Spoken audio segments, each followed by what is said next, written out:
Race number 5 at Belmont Park. It's Perth race number 9 for our Singapore viewers. It's over the 1,650 metres.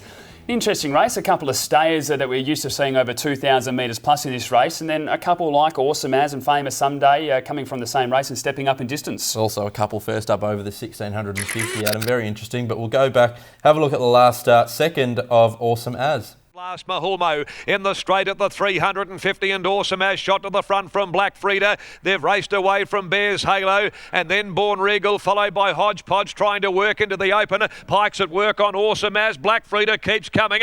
Hasn't had a lot of luck. Black Frida races up now, gets the nose in front of Awesome As, doing too well. A great win. Black Frida beat Awesome As. Strong performance there by Awesome As on that occasion. It was a really good run. Normally this horse gets back and runs on strongly. So I'm expecting that it can improve from what we saw, because I just don't think it really liked doing the bullocking work and being out in front. But watching that same replay, Famous Someday and Vital Lass attacked the line a mile better than Awesome As. And if it had been an extra 250 metres on that occasion, well, they go straight past and Famous Someday wins the race as well. Then you take a look at the barriers. Famous Someday goes from barrier 13 to barrier 1. Awesome As also gets improvement from barrier 11 to barrier 2. And Vital Lass, I think, will enjoy that wide gate still, because he can get back and run on strongly. So I think all three have to be thereabouts as well. I've got all three actually in my top 4, but from that final 250 metres, I have to lean to number 2, Famous Someday from that. Number 5, Secret Doubt from the Neville Parnham yard as well. It was a nice run last start at Northern behind Pinson. Grinded away on that occasion, just missed out by a nose. Yeah, I was really keen on this galloper going into the race actually, and it was only narrowly beaten by Pinson, as you mentioned, which I don't mind in the final race of the day as well. The one thing that I will say is she had absolutely everything go away. She was sitting just behind the leaders. She did no work. The win was there for the taking, and she wasn't able to get the job done. She hasn't won for 230 days, which is a small concern, but again, from barrier 4 with Brad Parnham on board, I think she'll get her chance. But I'm going to go with number 2, Famous Someday. From 3, Awesome As, 5, Secret Doubt, and 11, Vital Lass. I've got number 1 on top, Peacemaking. First up over the 1,650, should be fit. On top of 3, Awesome As, 2, Famous Someday, and 5, Secret Doubt. Race number 6 at Belmont Park. It's Perth. Race number 10 for our Singapore viewers. It's over the 1,650 metres. And an intriguing race, this one, because we've got some country provincial form lines up against some Saturday form lines. And for mine, I think there's 2 or 3 that really stand out in this race. Yeah, one of them for mine is number 3, Song of War from the Adam Durant and Jason Miller yard. Let's have a look at it breaking through it at its maiden's last start. At the 350, it's not trading, has wobbled away from the fence. Song of War going up now to challenge. Earthshaker letting go here with a big run. It erupts Earthshaker. 150 to go, it's stormed up, grabbed the lead. Song of War keeps coming though. It's Song of War and Earthshaker. They're going to go toe for toe and running on his big cabbage. Song of War got the head in front of Earthshaker, and it was a good performance there by Song of War on that occasion for trainer Adam Durant. Clint Johnson-Porter riding for this start, so it'll drop to the 57 kilos. We've got a couple of concerns though, just coming from those form lines. They're beaten by pretty St. John 4 starts ago, then beaten by Annie's Luck, which is nowhere near the company of some of these gallopers. It was a really good performance behind Allura May 2 starts ago. That's the run that really stands out for mine, but only had 55.5 on that occasion. And then beat Earthshaker, which wasn't favoured at all in the market at Pinjarra last start. So with the 57 kilos against a much stronger field, there's a couple of question marks, but we've seen the Adam Durant stable, they continue to lift after a win. I'm keen on the Allura May form lines. As you mentioned, Adam, they look quite strong. She's come out since and performed really, really well. Also got number 7, Muscades, who led them up last start on a Saturday in one of those graduation races, and Lord Conrad, the 50-1 shot, knocked them all out. Well, this is the form lines that I prefer, and I'm looking at the 2 gallopers, number 6, Esperanza, and number 7, Muscades. Both ran really well in this race. Esperanza was backed from 60s into 26, and a couple of more strides might have actually stolen it. Looked the winner about 250 metres out. And Muscades, I thought this was a tremendous performance, because this filly likes to go back and run on strongly. Lucy Warwick jumped out. All of a sudden, she was looking around and found herself at the lead, and that's not what this filly wants to do at all. Speaking of Lucy Warwick after that run, she was really impressed with how she kept fighting on and just said, the day we get to take the sit again and go around them, we'll win. I think those Saturday form lines are superior. I've got her on top, number 7, from 6, Esperanza, 4, Maserati, and 3, Song of War. Yeah, I've got the 3 on top, Song of War from 7, Muscades, 6, Esperanza, and 2, Outspoken Duke. Race number 7 at Belmont Park. It is Perth, race number 11 for our Singapore viewers. It's over the 1,200 metres.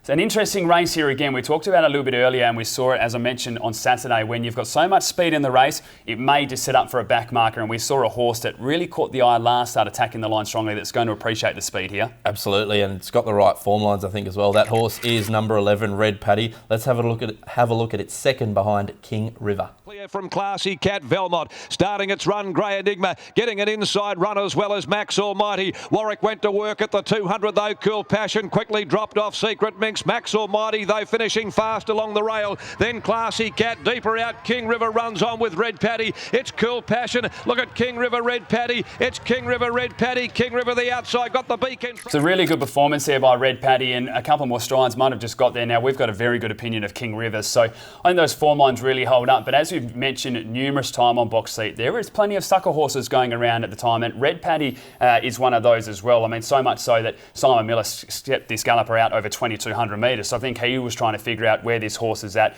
Now, the speed in the race was Sharia Moore, Furious Dame, Jintang, Secret Mince, Joyful Hope, and Bashay as well. This galloper should just be able to go back from barrier 7 with the 55 kilos, relax and attack the line strongly, and I think the race is going to plan out perfectly for him, but he just finds a way to not get his head in front as well, so there's a small concern.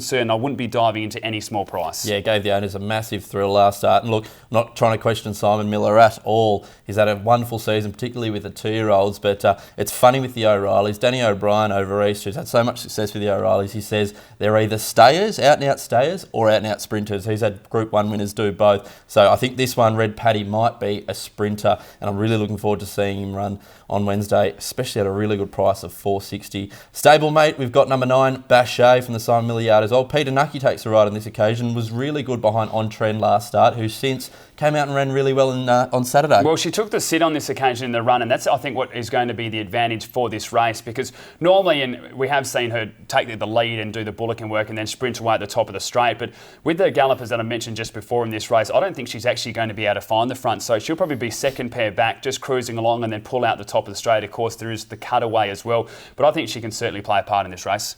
Also got Adam in the race. Number 2, Furious Dame returns after being a beaten $1.55 favourite against the 100 to 1 shot in Fitzrovia. Goes okay first up. Yeah, it certainly does. And look, that was not an ideal run for Furious Dame on that occasion, but you take a look at its last 5 runs, hasn't finished outside of the top 2. Darren McCall done this a couple of times now, going in first up without a trial with some of these filly by Universal Rulers, and we only have to remember what happened when he did that with Military Reign, beat Magnificio on that occasion as well. So I'm willing to give Furious Dame a chance with 57.5 from barrier 1. I just think there may be too much speed, which might just fire up and catch her out late. So that's why I'm leaning towards number 11, Red Paddy, to just jump out of the ground late and get past all of them. From number 2, Furious Dame, 9, Bashay, and 10, Fringe. Yeah, Simon Miller Quinella for me, Adam. Number 11, Red Paddy from 9, Bashay, 1, Sherry Amore, and 2, Furious Dame.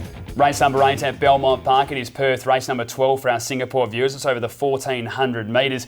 I'm really looking forward to this final race of the day. There is some good Saturday form lines in this race. A couple of horses that want to, I think, can take the next step. And a few good 3-year-olds up against the older horses as well. Yeah, we'll have a look at last start Saturday winner, who's opened up at $12. Beat them all at 50 to 1 last start. Number 5, Lord Conrad. For home, balancing at the 350 from Source of Survival. Down on the inside, ridden along, Dusha Zachitsky, Lord Conrad. Esperanza down the middle of the track, Sigil weaving its way through back behind them, and Daily Sun starting to run on at the 100 metres. Must Gaze tackled by Source of Survival, Lord Conrad. Must Gaze, Source of Survival, Lord Conrad went to the line, Lord Conrad. Good performance there by Lord Conrad on that occasion. We mentioned in the preview, this horse just has a way of jumping up, and normally in races that it's not expected. It was a good run in the start before, even when you see 9 of 13 and beaten 6 lengths by Scales of Justice. Just didn't quite have much luck there. Got it on this occasion, was able to jump through late and get the win now. Goes up in weight, which is a small concern, and consistency is just the biggest concern with this galloper. We've also got number 1, Adam, Bomber Bay. Clint Johnson Porter takes off 2 kilos. Barry 11, interesting, but is second up, and that run behind King River wasn't awful, but it drops in grade, which will help. The form line of this galloper, if it's 100%, it beats this field by 10 lengths, and you might think that's a joke, but it's just the time that it lost to Neverland, it missed the kick by 7 lengths and ran on strongly and just fell short. Again, the problem with Bomber Bay is consistency, though. I've got it on top for this start, like I did first up, but you just don't know what galloper you're going to get, how much you have to spoke him up approaching the top of the straight now. Dropping class, increase in distance. Apprentice goes on board as well. There's so many positives for this galloper, but what Bomber Bay is going to show up? What's the go with 8 Barzinho, Adam? Now, will they look for a further trip of around 2,000? Because it seems like they're heading that way. First up 1,200, here 1,400. Will he get the trip? Yeah, I think he will. They're pretty confident that when they step up, past the mile, that this galloper will really improve. So another run at the 1,400 metres here, just trying to get that fitness up as well, which they mentioned when we spoke last start behind on trend. That was just a run, just to get the tick back in the legs as well. Lost 2 lengths on that occasion as well when beaten 3.3 by on trend. So although it doesn't look great, it wasn't the worst run. Barrier 10, 57 kilos. They'll go back again, and I think we'll see a big improvement by Barzinho. But I'm going to tip the inconsistent type, number 1, Bomber Bay on top. If he finds his best, he just wins the race. From number 4, Pinsun, number 6, See Me Sizzle, and 5, Lord Conrad. I've gone for a bit of value here, Adam. I've got 14, Almaleo on top. From 19, Profound Effect, 5, Lord Conrad, and 7, Medom. Time now to take a look at the best bets for the card, and I'm going to go with race 6, number 7, Musgaze, and race 7, number 11, Red Paddy. Yeah, I'm going with race 4, number 7, the former Hong Kong galloper, Bangalore, and race 7, number 11, Red Paddy. As we say every week, do follow us on social media. You can find us on Facebook, Instagram, and also Twitter, and visit perthracing.com.au. There is plenty more great events to be attending throughout the season. On behalf of both of us, hopefully we found you a couple of winners.